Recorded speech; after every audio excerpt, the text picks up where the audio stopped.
Praise the Lord. To live a righteousness life for the Lord, to become a righteous man or righteous man for the Lord, the word of God saying that. Psalms 1 and 2 says like this. Blessed is the man who does not walk in the counsel of the wicked, or stand in the way of sinners, or sit in the seat of mockers. But his delight is the law of the Lord, and on his law he meditates day and night. నీతిమంతులుగా జీవించడం కోసం, నీతియుక్తమైనటువంటి జీవితాన్ని జీవించడం కోసం,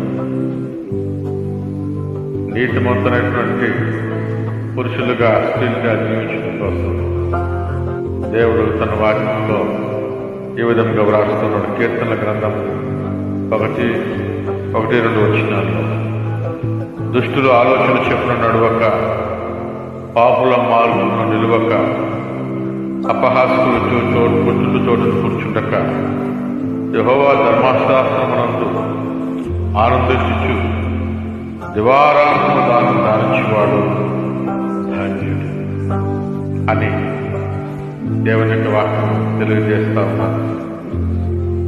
దేవుని కొరకు నీతిమంతులుగా జీవించాలంటే, నీతియుక్తమైనటువంటి జీవితాన్ని జీవించాలంటే మరి ఆయన వాక్య ప్రకారం జీవించాలని చెప్పేసి ఈ వాక్యాలు ఎక్కడ కూర్చోవాలో, ఎక్కడ నడవాలో, ఏం చేయాలో అన్నటువంటి విషయాన్ని అది కీర్తన గ్రంథంలో మొదటి